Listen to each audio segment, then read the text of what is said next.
ترجو النجاة ولم تسلك مسالكها إن السفينة لا تجري على اليبس.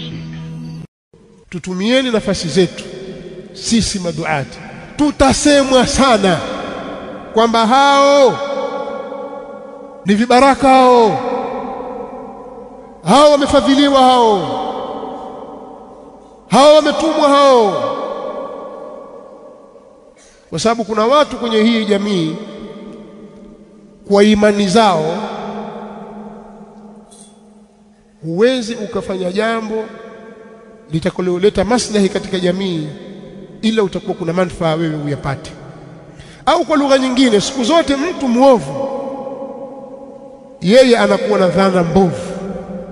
Mwizi yeye anaamini kwamba watu wote wezi. Ndivyo ilivyo. Mchawi anachoamini kwamba watu wote wachawi, na wale washirikina wanakwenda kwa waganga wa kienyeji, wao wanachoamini kwamba watu wote wanatumia nguvu za giza katika mafanikio. Wewe sione vile, yule pia na mganga wake, haiwezekani, itakuwa yule na mganga tu. Na mwingine akakwambia wazi, hebu tuambie mganga wako bwana, maana kwa sababu yeye ndivyo anavyoamini kwamba hii dunia huwezi kufanikiwa ila uwe una nguvu za giza unazozitumia za waganga wa kienyeji.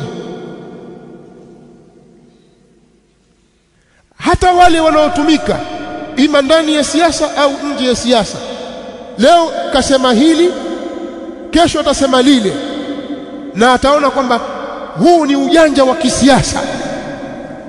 Umeelewa? Kuna watu wanatumika, leo anaweza kusema jambo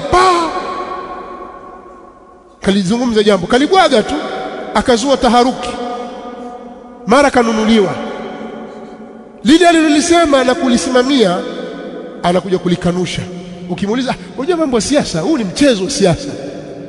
Watu hawa hawaamini kwamba kuna mtu anaweza kujitolea katika jambo lake kwa ajili ya Allah subhanahu wa ta'ala. Yeye imani yake siku zote anaona kwamba watu wanatumika. Sasa dhana hizo zitakuwepo, lakini dhana hizo hazitufanyi sisi turudi nyuma. Tushaambiwa mengi, lakini nawaambieni wenzangu, tusirudi nyuma. Hata kama sauti yetu haitafika nyuma ya ukuta huo, itaishia hapa ndani, tuseme ifike pale tunapoweza.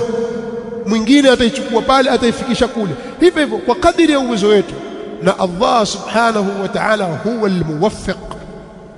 Sisi tusimame katika ikhlasi tu. Tunachokifanya ni kwa maslahi ya dini yetu, maslahi ya maisha yetu. Anaona watu watumika, vibaraka, sio wamepewa pesa, ukadha wakadha, aone ni maoni yake.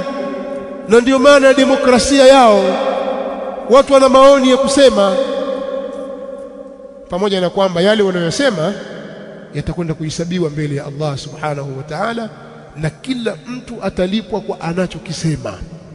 Haina maana kwamba kwa sababu kuna demokrasia una uhuru wa kutoa maoni, basi maoni yako hata kama yakiwa ni ukafiri, basi sio neno kwa sababu ni demokrasia. Katika Uislamu hakuna kitu hicho. Eti kwa sababu demokrasia na uhuru wa kujieleza umeshapewa na hizo kanuni na sheria za kimataifa, na huo msingi wa demokrasia na mwelekeo wake, basi waweza kumkashifu mtu yoyote, ukamdhalilisha mtu yoyote, alafu hakuna kitu. Katika Uislamu hapana. Tunachokisema na kukitenda kinaandikwa, na kikiandikwa kinadhibitiwa mahali maalumu. Itafika siku utaulizwa kwa ulichokisema.